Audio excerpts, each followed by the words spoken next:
Russia has launched a military assault on Ukraine, hitting targets across the country. US President Joe Biden has condemned the attack as unjustified and unprovoked. Here in Germany, Foreign Minister Annalena Baerbock has just said if the world does not respond, it will pay an even higher price. Death squads who are attacking civilians in their cars as they flee. They do exist, as we found out.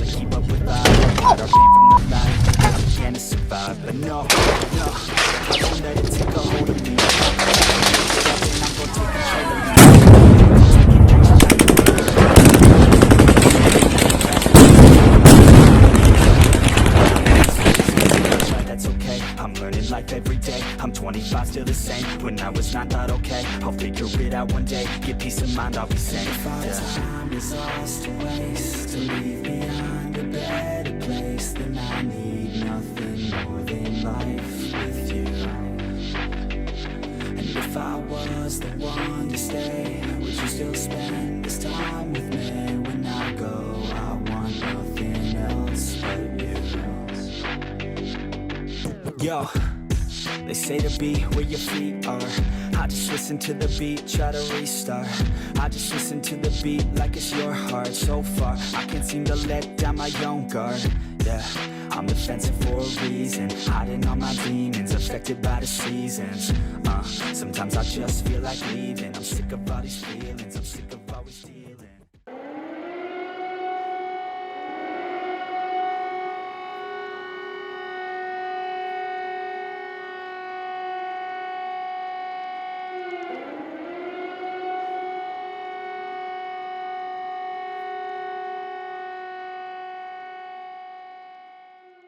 Today we have a special guest, Ben Spann. How you doing, man? Somebody. I really appreciate it. Ben went on a humanitarian mission, and from this mission that he went on, the media has literally turned him upside down. So he's here today to talk about it and just to clear up a few things on why and what happened.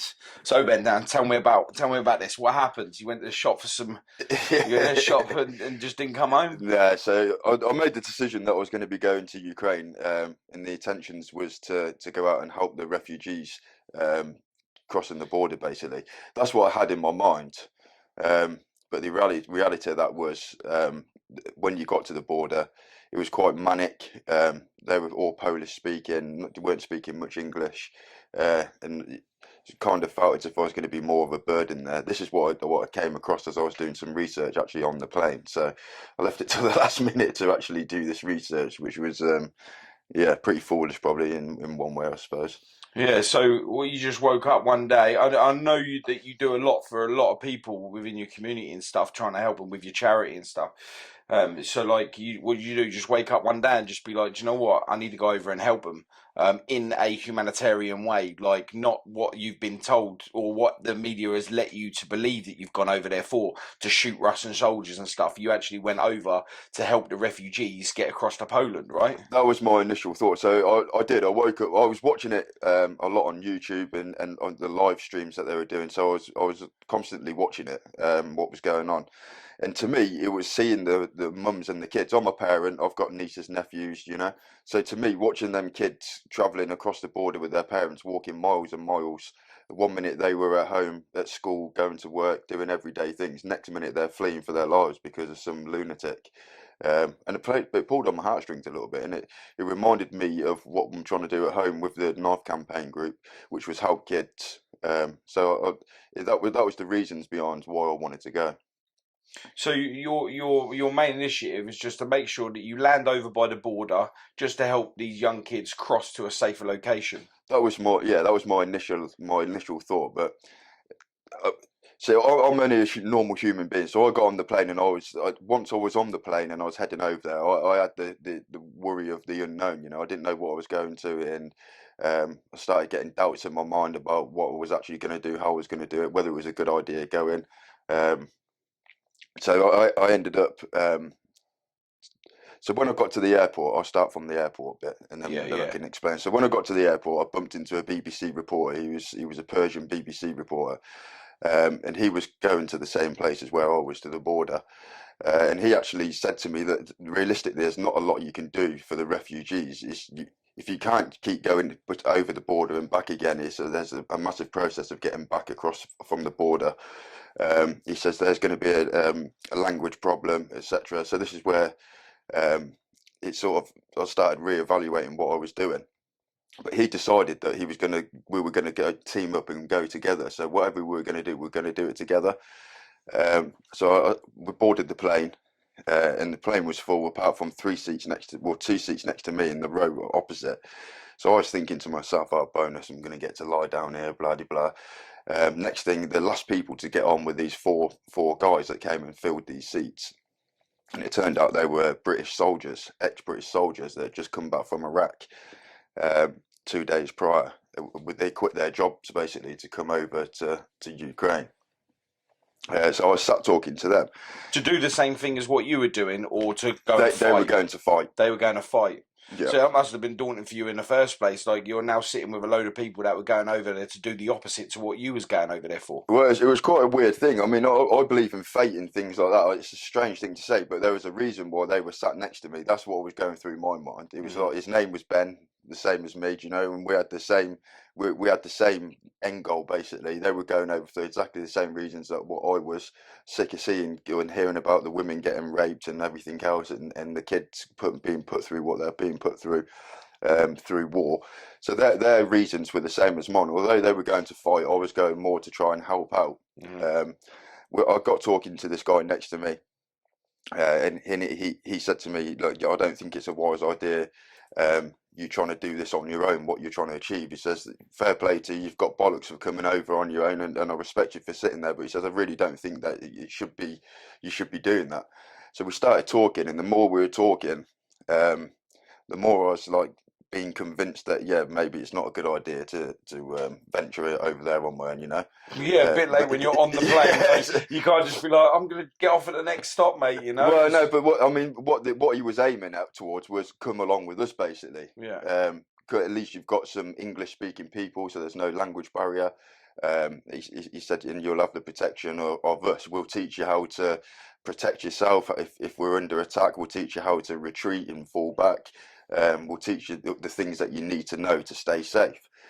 So the things, when you say to protect yourself, the things were like duck and cover and hide and just be able to get through, rather than here's a gun, this is how you shoot it. It was more. Well, it was more so you. We were going to be weaponized as well. So the idea was they were going to teach me how to fire a gun, the positions and what you need to do, how to strip it down if it gets jammed, how to rebuild it, clean it.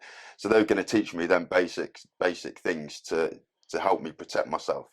Although I was going to stay with them anyway, I needed to know these things to be able to. I mean, it may come to the point where I could have protected one of them, you know. Yeah. So very quickly, in the space of a 2-hour flight, I went from going to help the citizens of Ukraine try and get over from the border to now finding myself involved with a brigade. But I felt comfortable around them, you know. And the hard thing is, you've got to make these decisions quite quickly in your head, whether what you feel is the right thing to do at the time. And that's what people don't understand. They're listening to what the media are saying, that I went over there with intentions of fighting, and I went over there and I ran back again. That's not the case. Until you was in my shoes in that position, I know I put myself in that position as well, but until you're in that position, I was thinking about A, coming back to my family, and B, staying as safe as I possibly could. And I made the decision that being around them, I would have been a lot safer. So that's how it escalated from one thing to another pretty quickly. Yeah. Yeah. So when you've now made these friends, you're now feeling a lot safer because you're not on your own. I mean, going to a country like that in the first place would be daunting on your own, let alone, not saying it's like a bad place to go to on your own, but at that time, while the war is happening, going there on your own is daunting. Yeah. You know. So finding solace in some other people that are trained to be able to stay alive and to be able to you know, be able to manage themselves within that scenario, you know. So when you landed, like, what happened when you landed? Did they be like, "What are you doing here?" Or, you know, did you say, "Oh, we're here to help with a fight," or, you know, like, what happened when you landed? No, so we had so I say these guys had everything pre-arranged, so they had a lift arranged at the airport to get us across the border or to get us to the border. Then they had a lift arranged at the other side when we crossed over into Ukraine. So they'd already had everything pre-arranged. I was just sort of tagging along. Bearing in mind as well that the BBC reporter came with us too. So he obviously felt in the same position as what I did, feeling that having that comfort zone of being around these guys, you know. So he made that same decision. Separately, we made the same choice, which shows that it probably was the right choice to make, Yeah. if that makes sense. Yeah. If he's doing exactly the same thing, like I said, we're only human. We've always worrying like just probably the same as what he was, you know. So I think we both made the right choice. So when we landed about 10 o'clock in the evening. They didn't say anything to us as far as they were concerned. We were just landing in Poland to go on holiday or whatever. The Polish people didn't really give a monkey's what we were doing. So we got out at the airport, stood around for a lot of waiting around, stood around for about an hour waiting for this lift to come. So there Was it manic there? No, it was really quiet. It was a small airport. I can't even pronounce where I landed. Shenzhou or something like that. Shenzhou or something along them lines. It's spelled completely different compared to how they say it. Something that we did do. So there was 4 lads that sat next to me on the plane, but then there was another 2 guys that were also on the plane, sat at the back. And they ended up joining along with us as well. So we ended up with 7 of us, including me, and 8 including the Sky guy. The BBC guy. So there's 8 of us there, and we met and we got picked up by another 3 guys who were French Canadian. They picked us up from the Polish airport and drove us to the border. From that point, really, things started becoming reality. We got picked up in a long wheelbase crew cab sort of vehicle, so that all the equipment was put in the back. I say equipment, it was just like the military boots and all the clothing and stuff, what the guys had brought over, that was put into the back.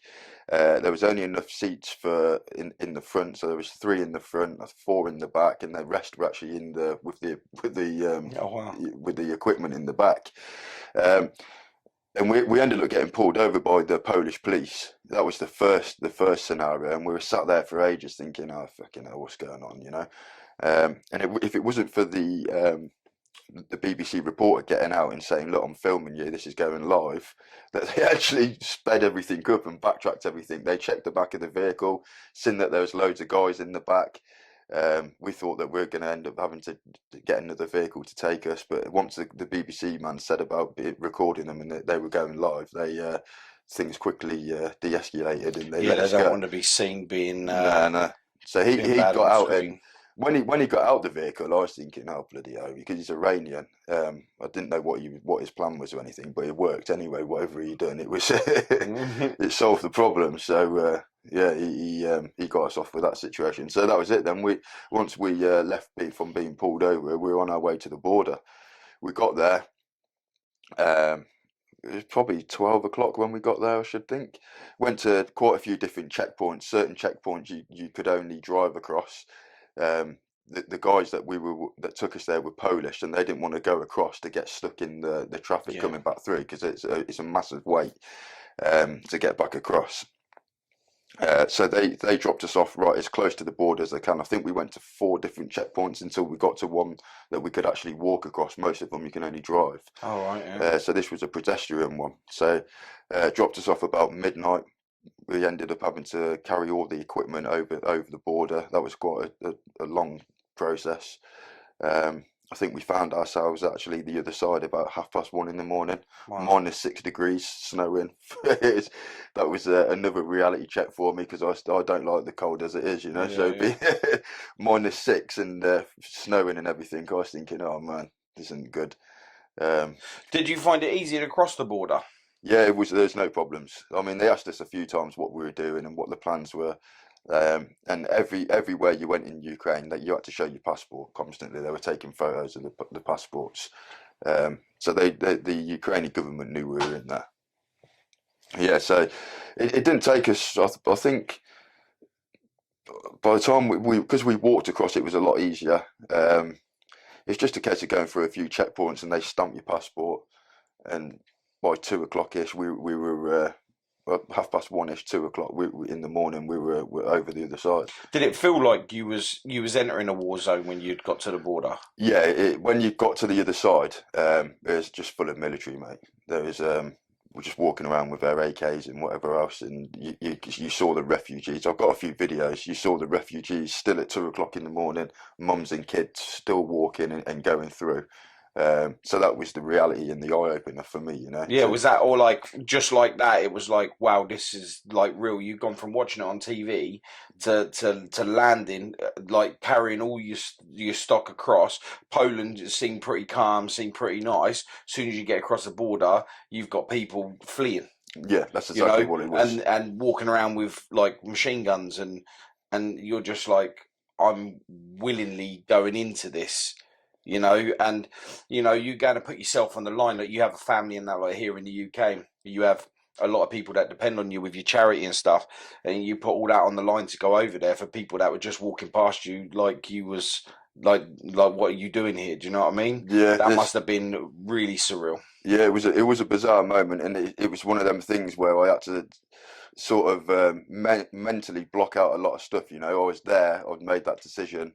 And I had to sort of detach my feelings and everything, because I knew that if I was to start to put feelings into the mix, then it caused me problems, So I sort of shut off from everything, if that made sense. I was emotionless, and I had to do that to myself. To sound strange, but that's the way it was.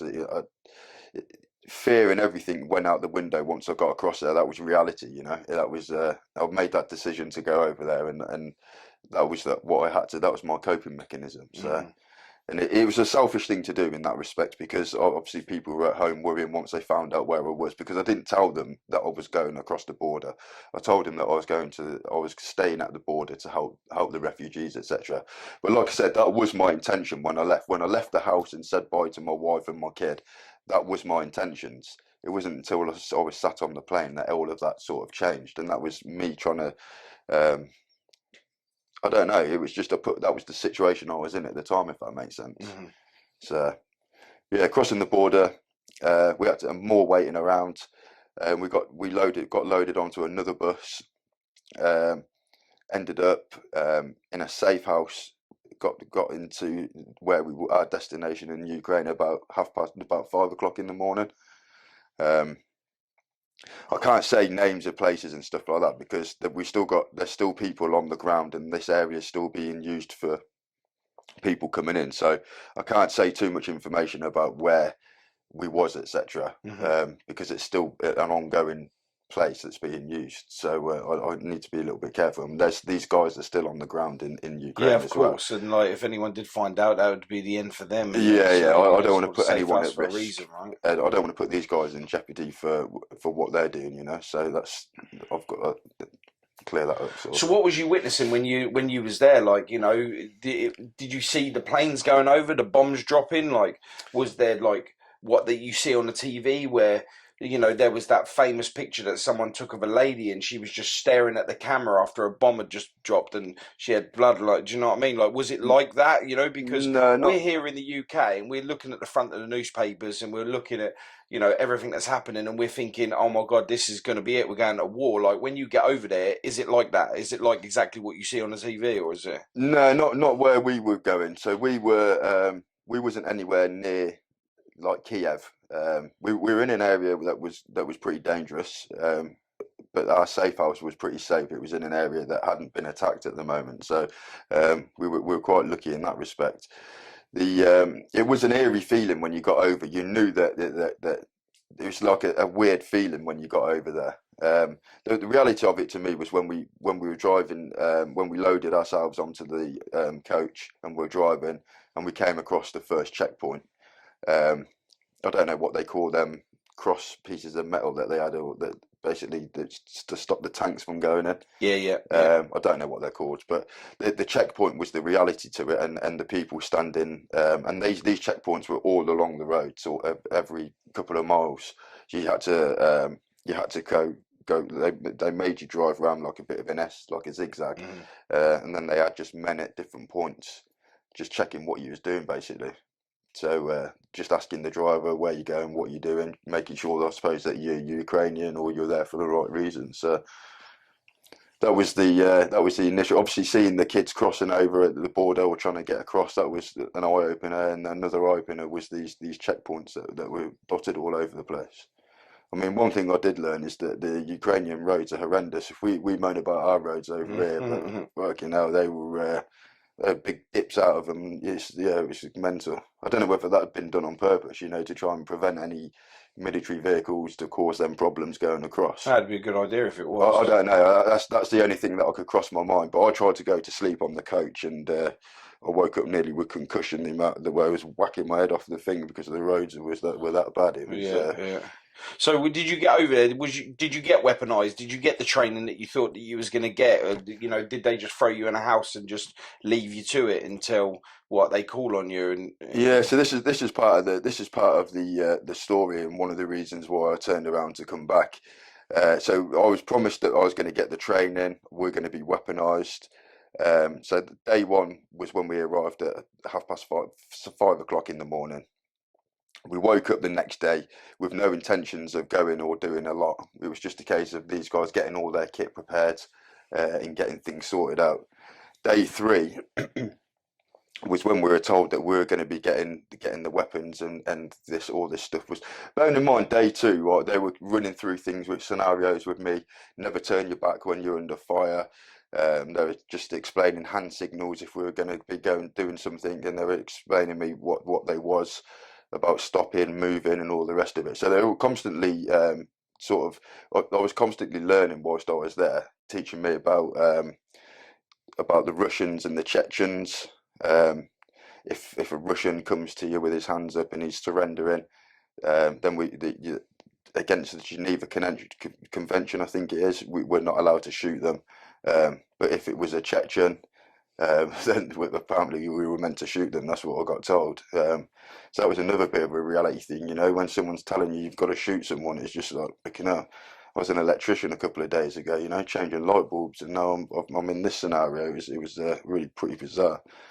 Yeah, I mean, I guess when you're going over, and humanitarian help means like there no weapons, just like helping them patch them up, helping them get food, get the safety, sleep, a place to stay, all that kind of things, food, the works. But when someone's turning around and saying like, this is a gun, if you need to figure out the language barrier on who's Russian, who's Czech, and you've got to shoot them, is a massive reality wake up call. Like, hang on a minute, my day-to-day job is not like killing people for a living, and you've gone over there to help, and you find yourself in a position where they're trying to get you to shoot somebody. That's got to be a. It was an eye opener. The whole thing was an eye opener. Like I said, day three we were told. So we woke up about 8 o'clock in the morning by the guy that was in charge, and he said, "Look, everyone, get dressed, get your gear on." I mean, bearing in mind, I had no kit. The only thing I had was a pair of trousers and a pair of boots that was spare kit from the other lads. They all had their bulletproof vests and with the armor plating and stuff like that. I didn't have nothing, I had my bulletproof parka, my brother called it. It was just a normal parka coat. He says, "Look at them all in their bulletproof clothing." He's like, "Look at you in your bulletproof parka," being sarcastic, Yeah. So yeah, I didn't have anything. I didn't even have a sleeping bag when we arrived. When we arrived at the safe house, it was like, and I said this to the media guy, it was like walking into a crack den in England. It was horrible. It was there was no running water in there. It was smelled like it hadn't been used for years. Just like a musty smell to it. Mm-hmm. Yeah, we weren't a good place. There was 11 of us sleeping in this place. And it was just, everyone was on top of each other. wasn't a nice environment, to be honest. Yeah, what was the the camaraderie like? What was it? What was the atmosphere like in the room? Was you all like laughing and joking? Was you all just like, what the hell are we doing here? Like, was you're there with people that are willing to kill other people? It's kind of a weird scenario, like you say. Crackdown environment is very weird one. You can't relax in somewhere like a crackdown in the UK, let alone in a room full of people that sole purpose is there just to shoot people. And I'll be honest, everyone was getting on really well. It was quite a good atmosphere for the first day when we were all there. Day 3 sort of realities kicked in. I've got quite a few videos that we may be able to add we on can to this. we can attach them to the video. Yeah, I don't know good. if we could blur some of the faces out and Yeah, stuff like yeah. that, just for the lads' purposes. Yeah. But yeah, the reality sort of kicked in when they told us that we're going to be shipping out. So everyone got a bit, and the mood did change then. And you could see people were in deep thoughts because this was like we were moving out, So that was quite an eerie, scary moment again. But excuse me.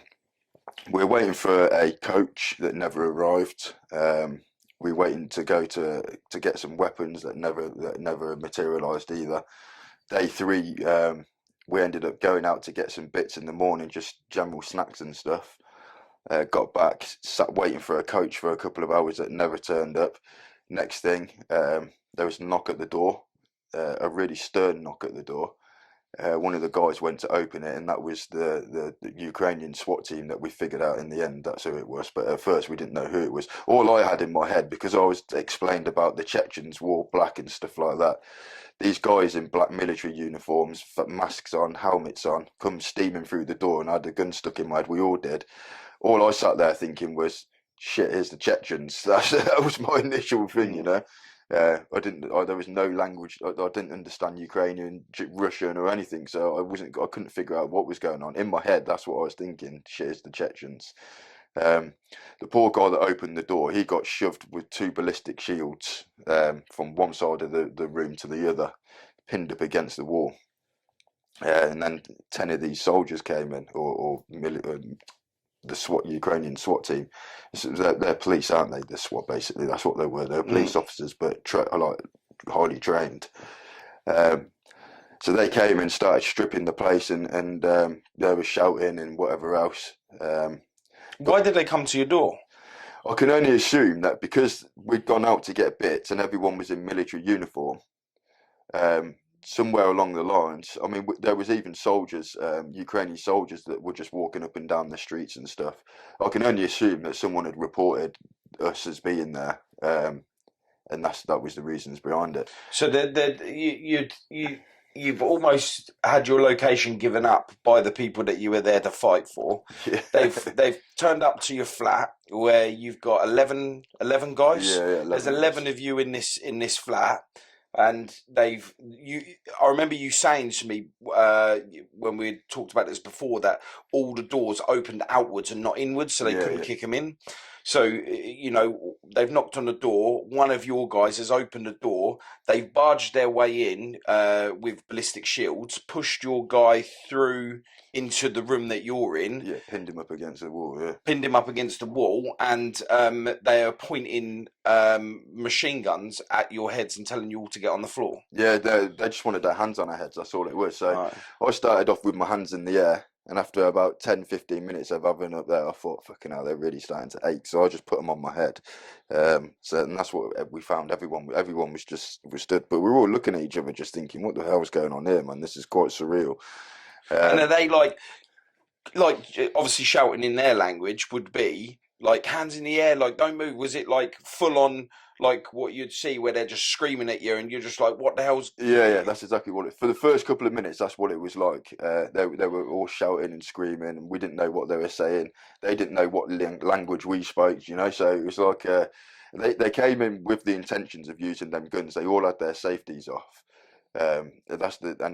It was one of the guys clocked it, but once they knew the tension had calmed down a little bit, you seen them all clicking their safeties off, and that was a bit of a reality thing as well. Seeing that they were coming in with the intentions of using them guns was like fucking hell. So yeah, one of the lads, he point blank refused it. So the ones that were sat on the sofas had their hands on their heads. The other lads were in another room. They came out and saw us sat there with our hands on our heads, and these guys there, and they were like, what the fuck's going on, sort of thing. And they were told to stand facing the wall with their hands on their heads. And one lad that I was with, he just point blank refused. He just said, "Look, if you're going to shoot me, I want to look you in the eyes when you do it." And that's what he did. He refused to turn around and face the wall. Do you think that was a stupid thing for him to do? Because, you know, they're coming charged, ready to take whoever out. So if you've got any sort of resistance, it's almost guaranteed that you're going to get shot, you know? Yeah, and they'd be okay to shoot you because you're in a war zone. Yeah, I don't know, mate. It didn't really cross my mind at the time of what he was doing, you know. I was just thinking about what the potentials that could have happened. But mate, I would have been like, mate, just turn around. Like you're gonna end up getting us all killed, you know. No, to be honest, I didn't know what I was thinking at the time. I didn't say anything to the lad. I can't remember if someone did say something to him, but me personally, I didn't say anything to him. I was just sort of in a daydream thinking, fucking hell, this was the easiest fucking kill for these guys if that's what they were here to do. They didn't have to do a lot. I mean, we didn't even have any weapons. I had a Kit Kat that was sat next to me. The only thing I could have done was hit him with a Kit Kat bar. I wouldn't have. So he has to talk to commanders from base. Okay. Can you give us weapons so we can go? He said that. I hope so. Yeah, Thank you. We need protection, also ballistic protection, helmet, grenade, javelin, Carl Gustavs, everything you have. Okay, please. Okay, thank you.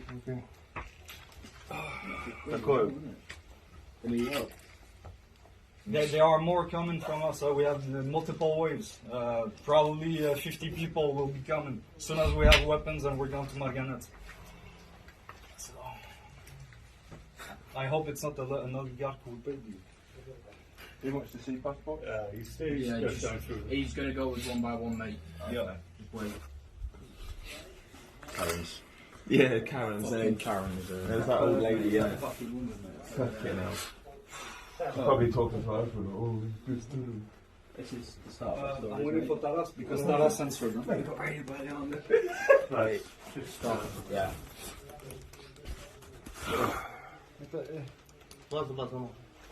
Yeah.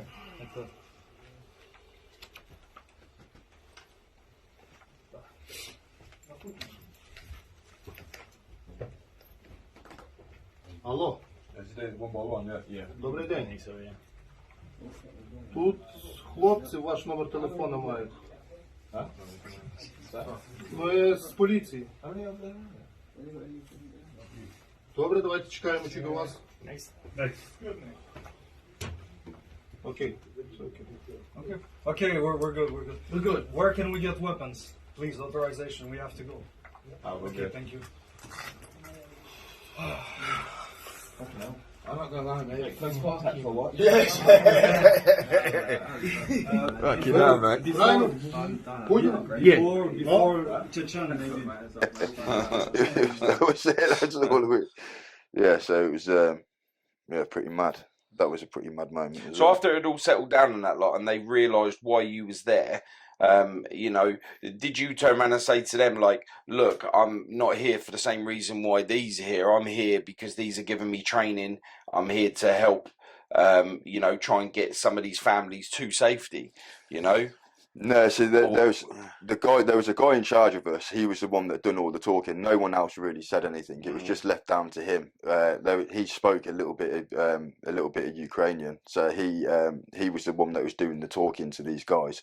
Because he was in charge of us, and you got to think I'm at the bottom of the pecking order, you know. So for me I didn't feel like I was in the right mind had the right to say anything or to interfere, if that makes sense. Yeah, because you just joined them. Yeah, like midway. Yeah. I'd seen some of the videos that you'd posted up over the time that you was there. Like, you know, you're in a high-rise flat. That's what it looked like, and then you just hear the sirens just going off all the time. Was it like that? Yeah, well, it was. I mean, them sirens, whilst I was there, probably went off 3 times, and twice was in one night. So it's not as bad as, I mean, on the media it says that it's going off 2-3 times a day in this area we was, but that's not the case. I mean, over the 5 days I was there, 3 times they went off. That was day 4 that happened. So day 4 again, they've told us to wake up early and we're shipping out. We ended up waking up early, getting dressed again, all the gear, tidying up the room. It's the place like we'd never been there. And again, we didn't end up going anywhere. We just ended up waiting around, more waiting. And these lads were getting really frustrated with this now. What is it you wait? What was everyone just waiting for? Like, we were waiting to be weaponised, so we were waiting to go to an army base where they were going to give us the weapons, and then from there we were going to ship off and go to our final destination where they decided that we were going. But the problem was the Ukrainians. It was a very disorganised operation that they've got going on, and I can understand considering the circumstances they're in. But all the weapons were going to the front line.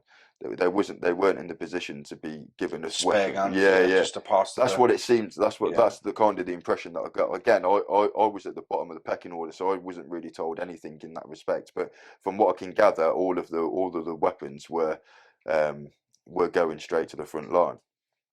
So that's what we were basically waiting for. So I'm on day 4 now. I've had no training. I've not managed to help anyone. I'm getting some severe grief from my family at home. And now they're talking about going 8 or 9 hours further into the country nearer to their final destination with no weapons. And to me, with no military experience, no safety equipment or anything, helmet, bulletproof vests, etc., I'm starting to think that this is probably not the best place for me to be, you know. Well, I mean, the deeper that you go, the more danger you put yourself in, and then if you decide to turn around because it was just a suicide mission, from what it sounds like, it was a suicide mission. Well, that's what I quoted in the paper, and this is where I quoted to the media, man, and this is what everything's been taken out of context. I did say it was a suicide mission, but the suicide mission was the fact that they wanted me to travel so far into the country with no weapons, no protection. And to me, that wasn't what I didn't go there for that reason. You know, I didn't go there to be fighting on the front line or anything. It just so happened that I found myself in that situation. But what I wasn't going to do, and I kept telling my son and my wife that I'll be home. And I couldn't guarantee that if I had travelled further into the country with them, you know, and that was the mad thing. So I did like quote, it was a suicide mission, but the suicide mission for me was travelling further into the country without any weapons. They'd already told us at point 8 we were going to get weaponised and this was going to happen and that was going to happen, and it didn't. So I've got a doubt in my mind now thinking, well, what happens if we get to point B and again we're sat waiting around for 4 or 5 days? The only difference is we're in a more vulnerable position and more likely to be attacked. So the fact that you never had training and stuff, it would be what you called it, a suicide mission with no training, considering that's what you would then eventually signed yourself to, would class as that, wouldn't it? I mean, you know, that's the reality of it. Like, you know, if they're putting you in a position where they're not training you for, you know, life or death, you are just getting deeper into a war zone, and you're going to die for nothing because you haven't been trained to do anything. So it would have been pointless you even being there anyway. Yeah, that's the thing, and that's the. I was thinking about my own safety and not everyone else's, but I was thinking about myself at that point, to be perfectly honest. And returning home to your family. Yeah, definitely. I'm returning back to my family. You know, I think what you know with you doing this and getting your message out there is for you to understand that, or is for the public to understand that you went out there to help. You didn't go out there to kill. And you know, your mission from day one, like if you was going out there to help, you know, when you're using firearms to go out to in a war zone, it's not guaranteed you're going to come home. No. You wasn't going out there not sure whether you wasn't going to come home. You was going out there to help and then go back to your family. Yeah. You know, and that was the key objective in your mission, was just to go out and help and then come home. You know, do your part. You know, as a public figure. You was just going out there to help. I mean, you know, I've seen from media and stuff that, you know, people had said that you had, you know, you'd gone out there to clout chase or anything like that. I know you on a personal, and I don't believe that you're a clout chaser. You know what I mean? This is the thing. This is the frustrating thing. People, I mean, I had it on from my own friends that were commenting saying stuff. I was just doing it for Facebook, for just to get the attention and whatever else. But listen, I don't need to get the attention for anything. I don't care what anyone thinks about me. To be honest, it annoyed me what the media have done to me. But it hasn't really, it doesn't really bother me, if that makes sense, because the people that know me, like my family and yourself, and the ones that actually care, they know the truth about me, and they know the reasons why I went there. I've got nothing else to prove to anyone else, If people want to have that opinion about me, that's fine. The reason I put certain videos onto Facebook was to show the reality of what's actually going on over there, because I know a lot of people don't believe what's going on in the media, etc. And certain people who I spoke to said just stick some videos up so people know what's going on, etc. So that's what I've done. But it got to the point where all the negative comments that were coming through, etc. And I just thought, I'm not even going to bother putting anything else up, because, and again, if I was after the clout for going over, I would have made a big song and dance about it before I went. I didn't tell anyone. I told my closest and nearest and dearest, but I didn't even tell them that I was going to be crossing the border, So the thing is, there would have been mad pictures of you like laying down in the ground, just like mud all over your face, or just like raw pictures, not of you like taking a video outside of a window on the 8th floor. yeah. That's how I viewed it anyway. I thought you was just directing what you was visually, you'd gone over there and you was witnessing. Yeah, that's exactly what it was, and it was just to show the reality of what was going on. But you're always going to get people that have got a negative opinion on things. Even when I do the knife campaign stuff, there's always someone that's got a negative opinion on something, Yeah. And unfortunately, that's just the way of the world. You can't please everyone at the end of the day, and that's just. I mean, the media did portray me to be an idiot, mate, and that did irritate me a little bit. But again, I've just shrugged it off. It's gone all over the world, and I'm getting. Yeah, I mean, how did you deal with that? Because the fact that you'd gone over there with the BBC reporter to do the same thing. I mean, he's obviously reporting. He's going to want the best, the juiciest stuff. But you'd gone over there with this guy. You'd both agreed to go over there to do the same thing, stick together. You've gone over. And, there's nothing negative about this guy. Is it because he's a reporter? Like, he was doing the same things you were doing, and you're the one that's been slammed, even by this person, had portrayed you in a position where you was open to be able to get trolled, get the negative reactions, get everything that is. And it must have been hard for you, because you was just going over to help. And you going over to help has left your name being dragged through the mud. Yeah, and that's the thing. I mean, to be honest, it did. When I first read it in the paper, in the online, it did sort of irritate me a little bit, and I was a bit upset, to be honest. You know what I mean? I felt like I felt embarrassed, and then I started getting hate mail off people and things like that, and I was just thinking, fuck, I really don't need this, to be honest. But after speaking to a friend of mine and speaking to my wife and my mum, they just said to me, look, just shrug it off, just forget about it. The people that care about you know what's what. People are always going to have an opinion, so that's in the end, that's what I done. Don't get me wrong, it still affected me, but. Yeah, I don't know. It wasn't good. It wasn't a nice experience to be. I'm still getting messages now from people, but it's just the way it is, isn't it? Yeah. Well, what was the turning point for you to just be like, do you know what? I just need to go back home. This is no good. Was it being at checkpoint 2 and not being weaponized and that, like, where you just thought, do you know what? I need to go home now before I get so deep. I'm not going to be able to return. It was day 5. So day 5, they made the decision. The lads did it. They weren't prepared to sit around anymore. This was the English guys. They've come out here for a reason. They just sat around doing nothing, and they felt as if they could be useful somewhere else. So these guys made the decision to go to the train station and get themselves to somewhere where they would be of use. So they went off deeper. Yeah. They jumped on the train and went off deeper, and the guys that took him to the train, I made the decision that I was gonna come home. I felt too vulnerable, or too much in a vulnerable position, and I was getting a lot of grief from home. So my head wasn't really in the sort of in the right space. I hadn't really slept much. I hadn't really eaten properly. I wasn't too keen on the food over there. What there was. So it was a build up of multiple things, not being not the promises that were made never happened. I went over there for a certain reason, and that was to help people, which hadn't happened. I was causing a lot of pain at home.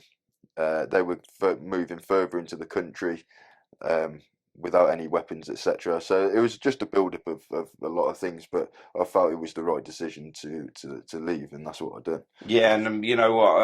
I speak for a lot of people. I'm glad that you got home safe. You know, and you know, I know. Again, I know why you went out.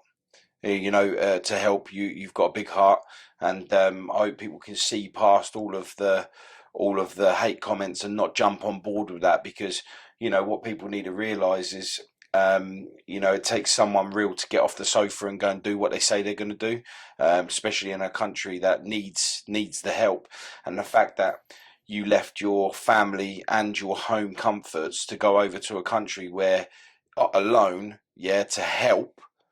Help other families be able to survive the traumatic experience they're having at the minute. My hat goes off to you, mate, and I hope people can see past all of the hate comments and not jump on the bandwagon with this and see the reality of why you did it. You're a top guy, and I'm glad that we have you in our country to be able to carry on pushing the good stuff that you're doing, mate. That's the thing. I had the opportunity I had a lot of other media companies contact me asking me to get my story out there, etc. But after what they'd done to me the first time round, I wasn't willing to put myself back in that position again. I mean, my wife was getting grief at work. It was just a knock-on effect with everyone. So this is the reason why I trust you, and this is the reason why I wanted to air my story now and get my side out. Because what they've done is they've told the middle part of the story, but they've missed the beginning and the end out, and used a title that made out as if I'd gone to war and ran away again, which was never the case. But again, it's obviously sold stories, and it's obviously drew the attention. Yeah, I think when it comes to money, I don't think it doesn't matter how good your intentions are. If making money off of a title that's a little bit more negative, they don't. Media doesn't care about you as a person. They don't care about anything other than bringing the funds in. So if they ruin you along the way, it doesn't matter because they've been paid. You just got to know that what you've done and your sole purpose to go out there was worth it. Despite the hate mail, you'd gone out to help. There's a lot of people that point from the couch and swear from the corner, and there's not a lot of people that get up and do what they say they're going to do, and you did.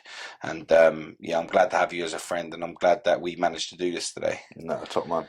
Is there anything else you'd like to add to any of it? No, I don't think so, mate. Good night last night, wasn't it? It was. It definitely was. It definitely was. Yeah. But I appreciate it, man. I do appreciate it. And guys, you need to get across. See it for what it is. He got off his back. He went out there to go and do the help. He got mixed up in some mad scenario. But you got to imagine yourself in that position. Can you imagine if you was on your own going out there to help at a border, find yourself alone? Your mind's all over the place. You get bought in with a load of soldiers that are convincing you to go off with them because it'll be safer. You do that, and then you end up coming back to the UK because you're putting yourself in serious danger, to a point where you don't know if you're going to come back. And you got to remember, he's got a family, he's got a wife, he's got a son that he's got to get back to. Also, he has a charity that he has to get back to because he's helping kids daily, so his responsibility is here in the UK. So he made the decision not to run, not to flee. He made the decision for his own safety and his own family to come back to the UK to continue his life. He felt like he'd done what he had to do whilst he was out there. He wished he could have done more on the humanitarian front, but because the situation he was in, and you don't know what that feels like unless you're there. Me personally, I couldn't go over and do it because I just wouldn't be able to do it. But I respect him for doing it. So guys, show him some love, man, because there's a lot of people that watch this that want to hate him. But I don't see you guys going out and doing the same thing he did. I appreciate it, mate. Thank you very much. Cheers, buddy. Nice one, man. Cheers, pal. Gonna have to walk the last bit. Leaving Ukraine, heading into Poland. It's bloody cold.